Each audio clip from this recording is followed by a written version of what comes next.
नमस्कार, स्वास्थ्य से जुड़े हमारे खास प्रोग्राम हेल्थ गुरु में आप सभी का स्वागत है। मैं हूं आपके साथ आकांक्षा पांडे। कैंसर एक जानलेवा बीमारी है और इसकी पहचान अगर सही समय पर ना हो और इलाज में अगर देरी हो जाती है तो ये बेहद जानलेवा हो जाता है। सर्विक्स कैंसर भी इसमें से एक है जो महिलाओं के लिए जानलेवा साबित हो रहा है और कहा यह जाता है कि सेकेंड कॉमन कैंसर है। सर्विक्स कैंसर के लक्षण, कारण और उपचार ये से रोका जा सकता है, इस पर भी हम चर्चा करेंगे। हमारे साथ मौजूद रहेंगे एक्सपर्ट डॉक्टर। तो आइए शुरू करते हैं हेल्थ गुरु।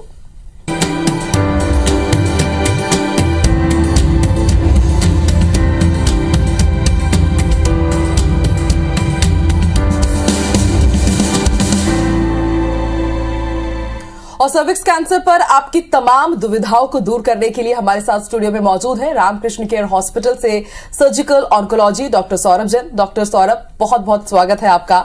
और आज हम जैसे कि चर्चा करने जा रहे हैं सर्विक्स कैंसर के बारे में ही, तो सबसे पहले सर क्यों ना दर्शकों को बताया जाए कि आखिर सर्विक्स कैंसर क्या है और ये कितना कॉमन है भारत में। तो अगर हम सर्विक्स कैंसर की बात करें, यानी कि गर्भाशय का जो मुख रहता है उसे हम सर्विक्स बोलते हैं। अगर हम देखें तो भारत में महिलाओं में 25 से 45 वर्ष की महिलाओं में यह दूसरा सबसे आम कैंसर है।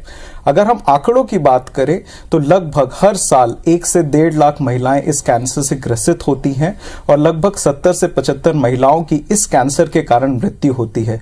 अगर हम छत्तीसगढ़ की भी बात करें तो छत्तीसगढ़ में भी यह दूसरा सबसे आम कैंसर है। तो ये हमारे लिए एक बहुत बड़ी स्वास्थ्य समस्या है जिससे हमें कुछ ना कुछ इलाज उसका निकालना और उससे छुटकारा पाना जरूरी है। डॉक्टर सौरभ, जैसा आपने कहा कि सेकेंडली मोस्ट कॉमन कैंसर है ये, और इससे अंदाजा लगाया जा सकता है कि कितनी तेजी के साथ ये बढ़ रहा है। तो ऐसे में ये बहुत ज्यादा जरूरी हो जाता है कि हम अपने दर्शकों को ये भी समझाएं कि क्या कारण है कि वो सर्विक्स कैंसर के शिकार हो जाते हैं। तो सर्विक्स कैंसर यानी कि गर्भाशय मुख का जो कैंसर है उसका सबसे आम या सबसे मेन कारण है एक इन्फेक्शन, एक वायरल संक्रमण जिसे हम ह्यूमन पैपिलोमा वायरस बोलते हैं। जैसे कि कोविड वायरस होता है उसी तरह एक ह्यूमन पैपिलोमा वायरस होता है जो कि सेक्सुअल एक्टिविटी स्टार्ट होने के टाइम पे इन्फेक्शन महिलाओं में ये होता है। 80 से 90% महिलाओं में इन्फेक्शन उनकी इम्यूनिटी के द्वारा क्लियर हो जाता है, बट 10 से 20% महिलाओं में ये इन्फेक्शन रह जाता है और समय के साथ में अगले 10 से 15 साल में धीरे धीरे कैंसर में डेवलप होता है। कुछ महिलाओं में इस कैंसर के जोखिम कारक ज्यादा होते हैं, जैसे कि जिन महिलाओं में सेक्सुअल एक्टिविटी जल्दी चालू हुई 20 साल से कम में, अगर वो 20 साल से कम की उम्र में प्रेग्नेंट होते हैं, गर्भवती होती हैं, या फिर बहुत मल्टीपल प्रेगनेंसीज हैं और बहुत कम इंटरवल में 1 साल के इंटरवल में बहुत सारे अगर बच्चे होते हैं, तो ये एक जोखिम कारक बन जाता है। इसके अलावा जिन महिलाओं में तंबाकू की लत होती है उससे भी ये कैंसर का रिस्क बढ़ जाता है।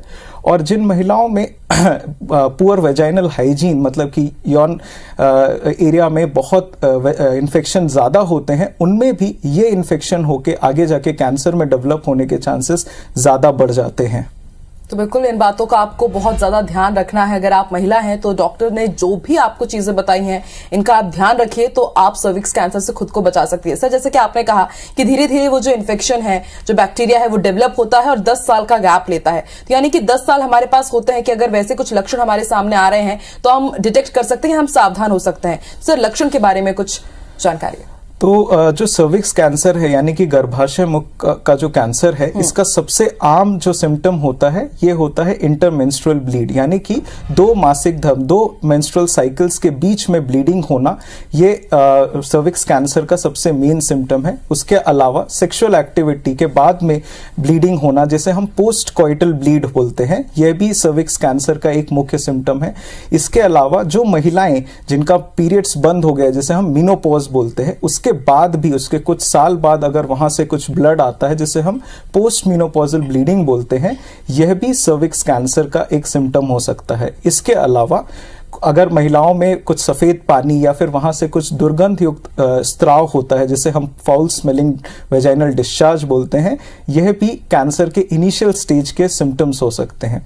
जब ये कैंसर आगे एडवांस स्टेज में जाता है तो आगे पेशाब की थैली और पीछे बड़ी आंतों को प्रभावित करता है, जिसके कारण मरीज को पेशाब बार बार जाना पड़ता है, कब्ज की शिकायत होती है या कमर में दर्द होता है जो कि पैरों में जा सकता है। तो ये सब जो सिम्टम्स होते हैं, लक्षण होते हैं, ये एडवांस स्टेज यानी कि अग्रिम अवस्था में जो सर्विक्स कैंसर के सिम्टम्स हैं, ये उन सिम्टम्स में से एक है।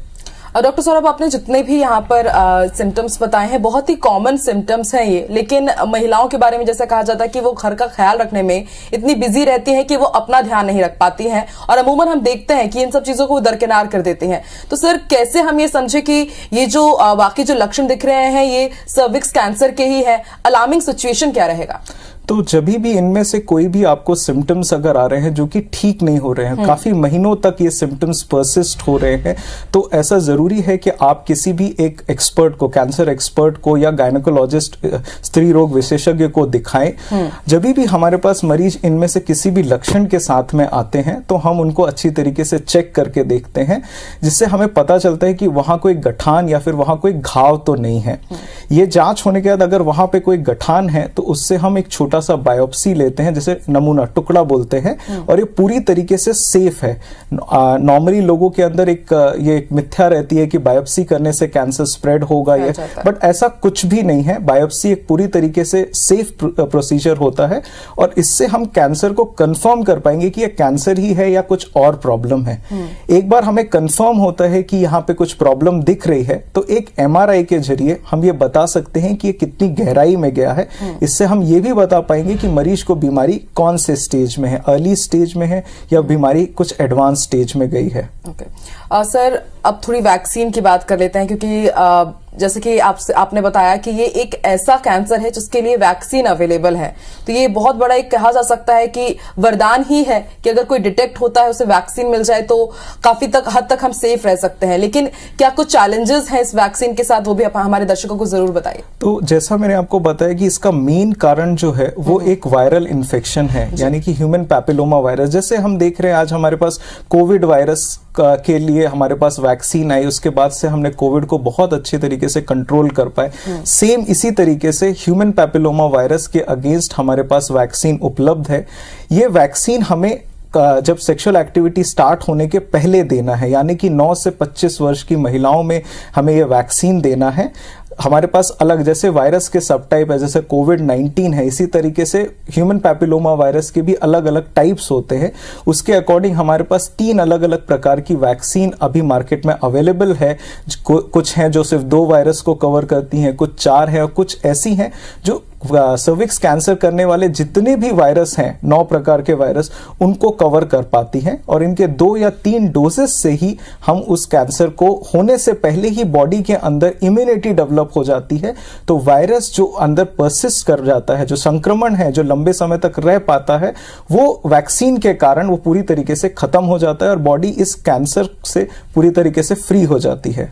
सर, जैसे कि आपने बताया कि 9 साल से 25 साल की जो बच्चियां हैं उनको ये वैक्सीन लगाई जाएगी, लेकिन सर अभी तक मैंने तो नहीं सुना था कि सर्विक्स कैंसर को अगर हमें रोकना है तो इतने पहले से ही हम वैक्सीन ले सकते हैं। आपको भी लगता हो कि कहीं ना कहीं एक अवेयरनेस की भी कमी है? तो गवर्नमेंट हो, पब्लिक डिपार्टमेंट की अगर हम बात करें, किस तरीके से आप देखते हैं कि ज्यादा से ज्यादा लोगों को जागरूक किया जा सकता है? क्योंकि एक बहुत बड़ा मिरेकल रहेगा ये कि अगर सभी के पास वो वैक्सीन पहुंच जाती है तो इसके लिए इंडियन गवर्नमेंट ने एक स्टेप लिया है कि पहले जो भी वैक्सीन आती थी वो फॉरेन में बनती थी, और अभी इंडिया में सीरम इंस्टीट्यूट ऑफ इंडिया ने वैक्सीन डेवलप करना चालू किया है, जिसे हम सर्वावैक बोलते हैं।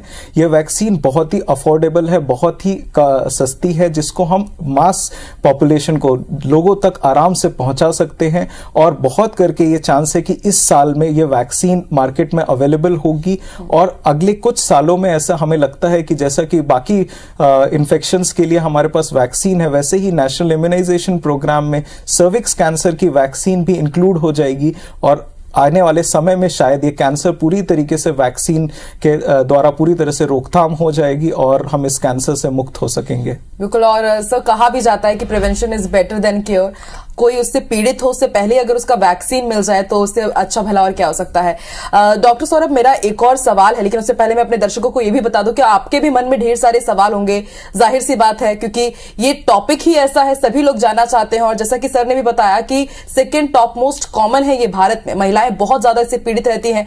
तो एक बाकायदा नंबर फ्लैश हो रहा है आपकी टीवी स्क्रीन पर, जैसे ही प्रोग्राम खत्म होगा आप तुरंत इस नंबर पर कभी भी कॉल कर सकते हैं और सीधे आप डॉक्टर सौरभ से बात कर सकते हैं। आपके जितने भी प्रश्न प्रश्न है, आपके तमाम सवालों का निदान आपको मिल जाएगा। डॉक्टर सौरभ, आपने 9 to 25 ईयर्स के बारे में बताया कि उन बच्चियों को वैक्सीन लग जाएगी, लेकिन उससे ज्यादा जिनकी एज हो गई है, क्या वो भी इस वैक्सीन को ले सकते हैं? और अगर जो और ज्यादा महिलाएं जो ज्यादा उम्र दराज हैं, वो वैक्सीन जैसा आपने बताया कि ज्यादा इफेक्टिव नहीं रह जाती हैं, तो उनके लिए क्या फिर इलाज रहेगा? तो अगर इससे ज्यादा उम्र वाली महिलाओं को भी वैक्सीन दिया जा सकता है, बस हम ये बताते हैं कि इस वैक्सीन की जो एफिशिएंसी है वो थोड़ा कम हो जाती है, बट स्टिल उससे काफी कैंसर होने का रिस्क काफी कम हो जाएगा। तो अगर उससे भी ज्यादा उम्र है तो भी हम इस वैक्सीन को दे सकते हैं। अगर उम्र उससे भी ज्यादा है तो इस कैंसर को डिटेक्ट करने के लिए, प्री कैंसर स्टेज में ही डिटेक्ट करने के लिए हमारे पास एक टेस्ट है जिसे हम पैप स्मीयर बोलते हैं। ये एक बहुत आम टेस्ट है, बहुत सामान्य सा टेस्ट है, जिसमें जो गायनेकोलॉजिस्ट होते हैं, अगर आप इसमें देखेंगे तो यहां से जो गर्भाशय मुख होता है उससे वहां के कुछ सेल्स को एक स्लाइड में लेते हैं और उसे माइक्रोस्कोप के अंदर देखा जाता है, और इससे हम बता सकते हैं कि ये कैंसर है या कैंसर के पहले का स्टेज है या सामान्य सर्विक्स का के अंदर की परत है। तो ये एक ऐसा टेस्ट है जो बहुत आसान है, हर कहीं पे भी किया जा सकता है, छोटे सेंटर्स में भी किया जा सकता है, और इसके द्वारा हम कैंसर को उसके पहले स्टेज में ही डिटेक्ट कर सकते हैं। और सर मतलब वैक्सीन कहां पर अवेलेबल रहेगी? क्या हम किसी भी प्राइवेट मेडिकल स्टोर में जाकर के वैक्सीन ले सकते हैं? सलाह ये दी जाती है कि वैक्सीन लेने के पहले या तो आप किसी कैंसर एक्सपर्ट या फिर एक गायनेकोलॉजिस्ट से उसके बारे में समझ लें, उसके बाकी सिम्टम्स के बारे में समझ लें, और उसके बाद में इस वैक्सीन को किसी गायनेकोलॉजिस्ट या फिर आप किसी कैंसर एक्सपर्ट की निगरानी में लें तो ये ज्यादा बेटर रहेगा। सर, और एक ये भी सवाल कि जैसे कि आपने बताया कि बहुत ही ज्यादा इंपॉर्टेंट ये वैक्सीन हो जाती है, तो जैसे जब कोई बच्चा पैदा होता है तो हम देखते हैं कि 1 महीने के अंदर आपको ये टीके लगने हैं, और 5-6 साल तक हम लगातार देखते हैं कि वैक्सीन उन्हें दी जाती है। तो आपको नहीं लगता कि अगर गवर्नमेंट कुछ ऐसे प्रोग्राम्स बनाए कि हर बच्चों के लिए ये मतलब कंपलसरी कर दिया जाए, तो इससे काफी हद तक इसमें भी रोकथाम मिल सकती है? जी, मैं इस बात को पूरी तरह से सहमत हूं कि धीरे धीरे जैसे जैसे समय के साथ में मुझे ऐसा लगता है कि ये हमारे इम्यूनाइजेशन प्रोग्राम में ऐड हो जाएगा। अभी तक हम 5 साल 10 साल तक जो टीके लगाते हैं उसी को बढ़ा के 9 से 14 साल की उम्र के सभी लड़कियों को अगर हम ये वैक्सीन लगाएंगे तो आने वाले समय में पूरी तरीके से संभव है कि ये कैंसर भारत में पूरी तरीके से खत्म हो जाएगा। बिल्कुल। और अभी तमाम जितने भी दर्शक हैं IBC 24 के हमें देख रहे हैं, सुन रहे हैं, और मैं भी अपील जरूर करूंगी कि 9 से 25 साल की जितनी भी बच्चियां हैं उनके लिए वैक्सीन मार्केट में अवेलेबल है, और जितने भी गवर्नमेंट हॉस्पिटल्स हैं वहां पर ये जो वैक्सीन है फ्री में लगती है। तो अगर आपके भी घर में इस एज की बच्चियां हैं तो आप भी जाइए और उन्हें वैक्सीन जरूर लगवाइए। भगवान ना करे कि कभी भी किसी को सर्विक्स कैंसर से जूझना पड़े, लेकिन बहुत इंपॉर्टेंट ये हो जाती है, prevention is better than cure यही कहा जाता है। तो आप जरूर अपना ध्यान रखें और ये वैक्सीन जरूर आप लगवाएं। सर, आगे अब आपको क्या लगता है कि और गवर्नमेंट क्या कर सकता है, या फिर डॉक्टर्स के साथ अगर मेलजोल बढ़ाने से अगर कुछ ऐसे अवेयरनेस प्रोग्राम्स की भी क्या जरूरत है आपको लगता है? जी, हम लोग एक्चुअली ऑलरेडी काफी सारे अवेयरनेस प्रोग्राम्स कर रहे हैं। हम जितने भी डिफरेंट सोसाइटीज हैं, गवर्नमेंट हॉस्पिटल्स हैं, वहां पे जाके इस कैंसर के बारे में लक्षण, उसके बचाव और उसके जो अर्ली डायग्नोसिस जैसे पैप स्मीयर के टेस्ट हैं वो करने की कोशिश कर रहे हैं। जब हम टाटा मेमोरियल हॉस्पिटल मुंबई की तरफ से, वहां एक पूरा प्रिवेंटिव ऑन्कोलॉजी डिपार्टमेंट है जो अलग अलग जगह पे जाके, अलग अलग सोसाइटी में जाके इस तरह के कैंप्स करते हैं, जिसके थ्रू हम इस कैंसर को अर्ली स्टेज में या प्री कैंसर स्टेज में डिटेक्ट करके लोगों को उसके लक्षण के बारे में बता सकते हैं ताकि वो पूरी तरीके से क्योर किया जा सके। बिल्कुल। तो जितनी भी इंपॉर्टेंट और ये छोटी छोटी बातें हैं लेकिन ध्यान देने वाली बातें हैं डॉक्टर सौरभ ने हमारे साथ शेयर की है। भारत में सेकंड टॉप मोस्ट कैंसर है, बहुत सारी महिलाएं इससे पीड़ित हैं, तो आपके लिए आज का ये प्रोग्राम बहुत ज्यादा फ्रूटफुल होने वाला है, बहुत ज्यादा नॉलेज और बहुत ज्यादा इन्फॉर्मेशन आपको मिलेगी। डॉक्टर सौरभ लगातार हमारे साथ स्टूडियो में मौजूद है और हर एक समस्या का निदान ये हमारे साथ कर रहे हैं। डॉक्टर सौरभ, हमने इलाज निदान के बारे में बात की, हमने लक्षण के बारे में बात की, कैसे से डायग्नोज किया जाए आपने ये भी बताया। इलाज और निदान के बारे में अगर हम और ज्यादा में कुछ रोशनी डाल सके तो सर जरूर। तो जैसे मैंने आपको बताया कि सर्विक्स कैंसर एक ह्यूमन पैपिलोमा वायरस इन्फेक्शन के कारण है, और ये इन्फेक्शन जो है जब सेक्सुअल एक्टिविटी स्टार्ट होती है तब ये हो जाता है, और इसे एटलीस्ट 10 to 15 ईयर्स लगते हैं, 10 से 15 साल लगते हैं कैंसर में डेवलप होने के। ये जो हमारा विंडो पीरियड है, इस पीरियड में हम लोग इस कैंसर को पहले या कैंसर से पहले के जो स्टेज है उसे हम डिटेक्ट कर सकते हैं एक आसान टेस्ट जिसे हम पैप स्मीयर बोलते हैं। पैप स्मीयर में हम जो गर्भाशय मुख के अंदर की परत होती है उसके कुछ सेल्स को हम माइक्रोस्कोप के अंदर देख के बता सकते हैं कि ये कौन से स्टेज में है।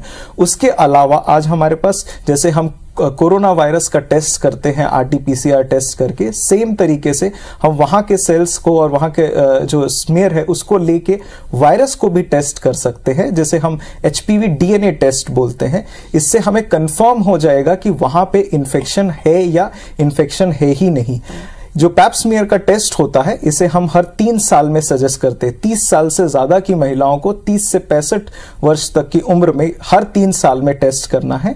और अगर हम HPV DNA करते हैं, जो वायरस का टेस्ट करते हैं, अगर हम 5 साल में ये टेस्ट करते हैं और ये टेस्ट नेगेटिव है तो इसमें कैंसर, उन महिलाओं को कैंसर होने का रिस्क ऑलमोस्ट खत्म हो जाता है। सर, ये HPV टेस्ट सिर्फ क्या सर्विक्स कैंसर के लिए है, या आपकी बॉडी सर्विक्स के प्रति कितनी इम्यूनिटी दे रही है इसका भी पता चल सकता है? दूसरे कैंसर्स के बारे में भी क्या थोड़ी सी हमें पता चल सकता है? नहीं, इसके ये हमें सिर्फ अभी सर्विक्स कैंसर के बारे में ही बता पाएगा, और इससे हम वहां पे इन्फेक्शन, संक्रमण है या नहीं है यह जान पाएंगे। बट बॉडी में उसकी कितनी इम्यूनिटी है या नहीं है, फिलहाल इस टेस्ट से तो हम इस चीज का अंदाजा नहीं लगा पाएंगे। ठीक है सर, अगर कोई पीड़ित हो जाता है सर्विक्स कैंसर से, किसी में डिटेक्ट हो गया है, तो फिर आप किस प्रोसेस का फॉलो करते हैं, किस तरह से इलाज करते हैं? तो जैसे भी इनमें से किसी भी लक्षण के साथ में मरीज हमारे पास आता है तो हम उनको अच्छी तरीके से जांच करके देखते हैं। इस जांच के द्वारा, एक सिंपल एग्जामिनेशन के द्वारा ही हम ये बता सकते हैं कि ये बीमारी किस स्टेज में है और ये किस तरीके से उसका इलाज किया जाएगा। उसे कंफर्म करने के लिए हम एक बायोप्सी का, एक सिंपल टेस्ट बायोप्सी का यूज करते हैं, और बायोप्सी से कंफर्म हो जाता है कि ये कैंसर है कि नहीं है। MRI के द्वारा हम उसका एग्जैक्ट स्टेज बता सकते हैं। अगर बीमारी फर्स्ट स्टेज में है तो उसका बेस्ट ट्रीटमेंट जो है वो है सर्जरी। सर्जरी में हम इसमें जो सर्जरी की जाती है, इसमें एक छोटा चीरा दिया जाता है, इसे ओपन सर्जरीज की जाती हैं। इसमें लैप्रोस्कोपिक सर्जरी का रोल नहीं है, क्योंकि ऐसा हमने देखा है कि लैप्रोस्कोपिक सर्जरी के बाद बीमारी के वापस आने का चांस बढ़ जाता है। ये सिर्फ सर्विक्स कैंसर से रिलेटेड है। तो ओपन सर्जरी के माध्यम से हम जो जहां पे प्रॉब्लम है, गर्भाशय है, गर्भाशय के आसपास 2 सेंटीमीटर का हिस्सा और निकालते हैं और आसपास के लिम्फ ग्लैंड्स भी निकाल देते हैं। यह सर्जरी पूरी तरीके से सेफ सर्जरी है और इसे हम रेडिकल वर्दाइम सिस्टेक्टोमी बोलते हैं। इस सर्जरी को एक कैंसर विशेषज्ञ या इस गायनेकोलॉजिकल कैंसर एक्सपर्ट से कराना चाहिए, क्योंकि इसमें जो आसपास के जो मार्जिन्स है वो बहुत इंपॉर्टेंट रहते हैं। अगर आप अच्छी तरीके से सर्जरी करते हैं तो बहुत अच्छे चांसेस है कि सिर्फ उसी से ही फर्स्ट स्टेज की बीमारी को ठीक किया जा सकता है।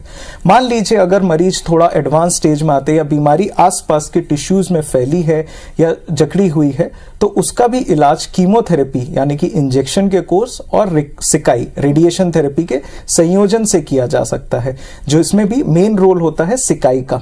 रेडिएशन थेरेपी इस पूरे एरिया को कवर किया जाता है और यह इलाज पूरी तरीके से सुरक्षित है, और इसमें हम स्टेज 2 या स्टेज 3 की भी बीमारी को पूरी तरीके से ठीक करने में सक्षम होते हैं। डॉक्टर सौरभ, आपने बताया कि सर्जरी की जाती है, और मैंने भी देखा है बहुत से केसेस, क्योंकि सर मैंने अपनी फैमिली में ही देखे हुए हैं कि यूटेरस ही रिमूव कर दिया गया, लेकिन उसके बाद काफी परेशानी हो जाती है। मैंने देखा है अपने ही परिवार में लोगों को जूझते हुए, तो उस परेशानी से कैसे बचा जा सकता है, या फिर ये प्रोसेस में या ट्रीटमेंट में कुछ गलतियां हो जाती है कि जिसका खामियाजा मरीजों को भुगतना पड़ जाता है? मुझे ऐसा लगता है कि अगर सर्जरी किसी एक्सपर्ट डॉक्टर से या एक्सपर्ट सर्जन से जब बीमारी को पूरा अच्छी तरीके से अगर निकालते हैं तो सर्जरी पूरी तरीके से सेफ है। मोस्ट ऑफ द पेशेंट्स को किसी तरह की ज्यादा प्रॉब्लम नहीं होती है। अगर हम गर्भाशय मुख के साथ नीचे का भी कुछ हिस्सा थोड़ा निकालते हैं, जैसे हम रेडिकल हिस्टेरेक्टोमी बोलते हैं, उसके बाद में इस बीमारी के वापस आने का चांसेस बहुत कम हो जाता है और यह पूरी तरीके से सेफ है, जिसके बाद पेशेंट्स नॉर्मल अपनी डे टू डे एक्टिविटी सब कुछ काम कर सकते हैं, अपने नॉर्मल काम पे वापस लग जाते हैं। जी सर, आपने ये भी कहा कि ये पूरी तरह से कंप्लीटली डायग्नोजेबल है और मतलब ये ऐसा कैंसर होता है जो अगर एक बार हमने इसे खत्म कर दिया तो ये दोबारा हमारे शरीर में नहीं होता है, क्योंकि हमने देखा है सर दूसरे कैंसर्स के बारे में ये है कि एक बार हो गया तो फिर कहा जाता है कि शायद बार बार वो दोबारा हमें अपने चपेट में ले लेता है। तो क्या वाकई ये मिथ है या भ्रम है, क्या आप क्या कहते हैं इसके बारे में? अगर हम इसे प्री कैंसर स्टेज या फर्स्ट स्टेज में डिटेक्ट करते हैं तो बहुत अच्छे चांसेस हैं कि हम इसे पूरी तरीके से क्योर कर पाएंगे सिर्फ सर्जरी के माध्यम से। हाँ, ये जरूरी है कि मरीज को उसके ऑपरेशन के बाद भी अपने कैंसर एक्सपर्ट या अपने गायनेकोलॉजिकल कैंसर एक्सपर्ट के पास में रेगुलर फॉलो अप करना है। ऐसा नहीं है कि ऑपरेशन होने के बाद आप भूल जाए, ऐसा नहीं है। अगर आप रेगुलरली फॉलो अप करते हैं, वहां डॉक्टर आपका रेगुलर उधर एग्जामिनेशन करते हैं और उन्हें वहां पे कहीं कोई दिक्कत नहीं लगती है, तो ये बहुत अच्छे चांसेस हैं कि फर्स्ट स्टेज के कैंसर में 90 to 95% क्योर रेट है। और अगर हम उसी को प्री कैंसर स्टेज में पैप स्मीयर के माध्यम से अगर हम उसे प्री कैंसर स्टेज में डिटेक्ट करते हैं तो बहुत अच्छे चांसेस हैं कि हम उसे पूरी तरीके से क्योर कर पाएंगे और उसमें कैंसर के वापस आने की जो चांसेस है वो बहुत कम हो जाते हैं। और सर दूसरे कैंसर्स में ये भी देखा जाता है कि जब एक बार अगर किसी को कोई कैंसर हुआ और उसके बाद हमें फिर लाइफ लॉन्ग मेडिसिन पर रहना पड़ता है, हेवी डोजेस हम मेडिसिन के लेते हैं और उसका नो डाउट हमारे हेल्थ पर असर पड़ता ही है। तो क्या ऐसा सर्विक्स कैंसर के साथ भी है कि अगर आपने उसका ट्रीटमेंट ले लिया है लेकिन आपको मेडिसिन लाइफ लॉन्ग लेनी पड़ेंगी क्या? नहीं, सर्विक्स कैंसर में ऐसा कोई ट्रीटमेंट की जरूरत नहीं होती है। इसका मेन ट्रीटमेंट ही सर्जरी है और सर्जरी के बाद में आपको कोई भी मेडिसिन की किसी भी चीज की जरूरत नहीं है। इसलिए ये एक ऐसा कैंसर के लिए हम इसमें जागरूकता फैलाने की इसीलिए कोशिश कर रहे हैं क्योंकि इसमें एक ही इलाज और एक इलाज से आप पूरी तरीके से क्योर हो सकते हैं। ना आपको लाइफ लॉन्ग कोई मेडिसिन की जरूरत है। हाँ, आपको लगातार फॉलो अप करना है जिसके अंतराल को हम धीरे धीरे समय के साथ बढ़ाते हैं। पहले 3 महीने में, फिर 6 महीने में, फिर साल में एक बार भी अगर आप अपने एक्सपर्ट को दिखाते हैं और वो बोलते हैं कि नहीं आप पूरी तरीके से ठीक हैं और अगर हम कैंसर होने के अगले 5 साल 10 साल इस बीमारी को कंट्रोल रख पाते हैं तो बहुत अच्छे चांसेस हैं कि आगे जाके भी आपको इसमें कोई प्रॉब्लम नहीं आने वाली है। ठीक है, तो बिल्कुल आपको इन गोल्डन रूल्स का ध्यान रखना है अगर आप इस बीमारी से बचना चाहते हैं। तो डॉक्टर सौरभ ने जो बताया इसे आप फॉलो कीजिए और आप कैंसर मुक्त जीवन जरूर अपने जीवन में पाएंगे। डॉक्टर सौरभ, आपने जैसे कि बहुत सारे अच्छे अच्छे टिप्स आपने दिए हैं, लेकिन कुछ ऐसे गोल्डन टिप्स जिसके जरिए ये नौबत ही ना आए कैंसर की या फिर सर्विक्स कैंसर की, किन स्टेप्स को फॉलो करना होगा महिलाओं को? तो सबसे पहला तो जितना ज्यादा कैंसर की वैक्सीन के बारे में, क्योंकि ये एक अकेला कैंसर है पूरी बॉडी में जिसके लिए हमारे पास कैंसर वैक्सीन अवेलेबल है। हमने देखा है जैसे हमने कोविड को पूरी तरीके से खत्म कर दिया, वैक्सीन के बाद में हम पूरी तरीके से इम्यून हो गए, इसी तरह सर्विक्स कैंसर भी जो है वो सर्वाइकल कैंसर वैक्सीन के थ्रू हमें ऐसा लगता है कि हम इसे पूरी तरीके से खत्म कर पाएंगे। इसके अलावा कुछ सिंपल टिप्स हैं, जैसे कि आप जो महिलाएं हैं अगर वो अपनी प्रेगनेंसी में गैप ज्यादा बढ़ाएं, मतलब बहुत फ्रीक्वेंटली 1 साल की जगह उसको 2 साल 3 साल ये करें, पहला बच्चा जो है वो 20 साल के कुछ बाद रहेगा, तो इन सब केसेस में इन सब सिंपल टिप्स के थ्रू उस जो वायरल इन्फेक्शन है या उसको आगे कैंसर में बढ़ने का जो रिस्क है वो कम हो जाएगा। और सबसे इंपॉर्टेंट, 3 साल में एक बार अगर आपकी उम्र 30 से 65 के बीच में है या आपके घर में किसी को भी इस उम्र की महिलाएं हैं उनको ये सजेस्ट करिए कि आप पैप स्मीयर का एक टेस्ट कराएं। बहुत आसान सा टेस्ट है जो कोई भी स्त्री रोग विशेषज्ञ या कैंसर विशेषज्ञ कर सकते हैं और इस टेस्ट के माध्यम से आप पता लगा सकते हैं कि आपको कैंसर होने का कितना रिस्क है या आप कैंसर वहां पे कोई इन्फेक्शन है या नहीं है। तो ये बहुत सिंपल टिप्स है जिससे इस कैंसर को पूरी तरीके से रोका जा सकता है। बिल्कुल, तो इन टिप्स को आपको पालन करना होगा और सर ने जैसा कहा कि हर 3 साल में एचपीवी टेस्ट कराइए और अगर आपकी उम्र 55 प्लस है तो स्क्रीनिंग के लिए भी आप जा सकते हैं और सर्विक्स कैंसर से खुद को बचा सकते हैं। सर, हमने शुरुआत ही की थी कि second top most common cancer बन चुका है भारत में, तो इसके पीछे आप क्या कारण मानते हैं? इसका मेन कारण जो हम देख रहे हैं इंडिया में कि जो प्रेगनेंसी है वो बहुत अर्ली प्रेगनेंसी रहती है, मतलब 10 साल से अगर गांव में देखा जाए तो मैक्सिमम महिलाओं को 20 साल से कम उम्र में ही बच्चा हो जाता है या बच्चे बहुत जल्दी के इंटरवल में होते हैं। तीसरा जो इंडिया में ज्यादा कॉमन कारण ये है कि इस कैंसर या फिर वेजाइनल हाइजीन के बारे में जागरूकता लोगों को नहीं है, तो इससे वो बहुत फ्रीक्वेंटली वहां पे इन्फेक्शंस होते हैं और उन्हीं इन्फेक्शंस के कारण इंडिया में cervical cancer second most common cancer है। तो इन तमाम बातों का आपको ध्यान रखना है और सर ने बताया कि आखिर ये टॉप मोस्ट कैंसर क्यों बना हुआ है। डॉक्टर सौरभ, बहुत बहुत शुक्रिया हमारे साथ जुड़ने के लिए और इतनी स्पेशल इंफॉर्मेशन शेयर करने के लिए। उम्मीद करते हैं कि हमारे जितने भी दर्शक हैं उन्होंने हमारे प्रोग्राम को ध्यान से देखा होगा और जितनी इंफॉर्मेशन सर ने दी है सर्विक्स कैंसर को लेकर के, ये आप अपने जीवन में अपनाएंगे और अच्छे से अपने जीवन जी पाएंगे। बहुत बहुत शुक्रिया डॉक्टर सौरभ हमारे साथ जुड़ने के लिए। बहुत बहुत शुक्रिया आप सभी का। नमस्कार।